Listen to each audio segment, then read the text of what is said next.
বিসমিল্লাহির রহমানির রহিম। सवाल, सिफाती नाम के क्या माने हैं? প্রশ্ন, সিফাতি বা গুণবাচক নামের অর্থ কি? জবাব, खुदा ताला के बहुत से सिफाती हैं। উত্তর, আল্লাহ তাআলার অনেকগুলো গুণ রয়েছে, जैसे कदीम होना यानी हमेशा से होना और हमेशा रहना, যেমন আদি হওয়া অর্থাৎ চিরকাল থেকে থাকা এবং চিরকাল থাকা। आलिम यानी हर चीज को जानने वाला, জ্ঞানী হওয়া অর্থাৎ সর্ব বিষয়ে অভিজ্ঞ হওয়া। قادر यानी हर चीज पर उसकी ताकत और कुदरत होना, সক্ষমতা অর্থাৎ যাবতীয় বিষয়ের উপর তার শক্তি ও ক্ষমতা থাকা। হাই यानी जिंदा होना वगैरह वगैरह। हाई अर्थात चिरकाल जीवित থাকা प्रवृत्ति। तो जो नाम के इन सिफातों में से किसी सिफात को जाहिर करे उसको सिफाती नाम कहते हैं। সুতরাং যেসব নাম এসব গুণের মধ্য থেকে কোনো গুণ প্রকাশ করে তাকেই সিফাতি নাম বা গুণবাচক নাম বলা হয়। इसकी मिसाल ऐसे समझो, এর একটা উদাহরণ এভাবে দেওয়া যেতে পারে, जैसे एक शख्स का नाम জামিল है, যেমন এক লোকের নাম জামিল, जो सिर्फ उसकी जात की लिहाज से पहचान के लिए रखा गया है, যা শুধুমাত্র তার সত্তাগত পরিচয় বহন করে। इसमें किसी सिफत का लिहाज नहीं, এতে তার কোনো গুণের পরিচয় নেই।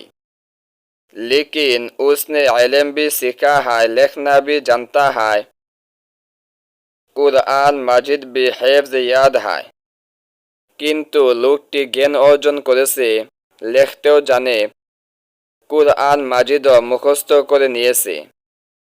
और इन सिफातों के लिहाज से उसे आलिम मुंशी हाफिज भी कहते हैं। কাজেই এসব গুণের আলোকে তাকে জ্ঞানী, আলেম, লেখক এবং হাফেজও বলা হয়। তো জামিল उसका जाती नाम है और आलिम मुंशी हाफिज सिफाती नाम कहलाएंगे। এক্ষেত্রে জামিল হলো তার সত্তাগত নাম আর আলেম, মুন্সি ও হাফেজ তার গুণগত নাম। क्योंकि उसकी इल्म की सिफात या लिखना जानने की सिफात या कुरान मजीद याद होने की सिफत के लिहाज से यह नाम रखे गए हैं। কারণ তার শিক্ষা গুণ কিংবা লেখা গুণ অথবা কুরআন মুখস্থ করা গুণের আলোকে এসব নাম রাখা হয়েছে। इसी तरह लफ्ज़ अल्लाह को खुदा ताला का ज़ाती नाम या इसमें ज़ात है। এমনি ভাবে আল্লাহ শব্দটি হলো আল্লাহ তাআলা সত্তাগত নাম কিংবা ইসমে জাত। और खालिक, कादिर, आलिम, मालिक वगैरह उसकी सिफाती नाम है। এবং খালেক স্রষ্টা, কাদির শক্তিমান, আলেম সর্বজ্ঞ, মালেক সর্বাধিকারী প্রভৃতি হল তার গুণগত বা সিফাতি নাম। सवाल, खुदा ताला का जाती नाम तो एक लफ्ज अल्लाह है। প্রশ্ন, আল্লাহ তাআলা জাতি নাম তো একটি আল্লাহ শব্দ।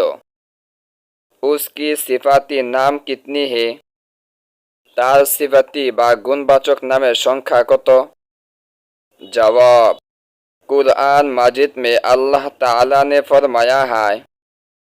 উত্তর, কুরআন মাজিদে আল্লাহ তাআলা ইরশাদ করেছেন, ওয়ালিল্লাহিল আসমাউল হুসনা ফাদউহু বিহা। সূরা আরাফ রুকু 22। यानी खुदा ताला के बहुत से अच्छी नाम है, অর্থাৎ আল্লাহ তাআলার বহুবিধ উত্তম নাম রয়েছে। तो उन्हीं नामों से उसी पुकारा करो, তাকে সেসব নামে ডাকো। সূরা আরাফ রুকু 22। और হাদিস শরীফ में है এবং হাদিস শরীফে উল্লেখ রয়েছে ইন্না লিল্লাহি তাআলা তিসআতাও ওয়া তিসঈনা ইসমান মিআতান ইল্লা ওয়াহিদান। বুখারী। बेशक अल्लाह ताला के 99 यानी एक कम सौ नाम है। निस्संदेहे अल्लाह ताला 99 অর্থাৎ এক কম 100 নাম রয়েছে। সহিহ বুখারী। ভিডিওটি ভালো লাগলে লাইক, কমেন্ট এবং বন্ধুদের নিকট শেয়ার করতে ভুলবেন না এবং পরবর্তী ভিডিওগুলি দেখতে আমাদের চ্যানেলটি সাবস্ক্রাইব করে বেল আইকন অল প্রেস করে রাখেন।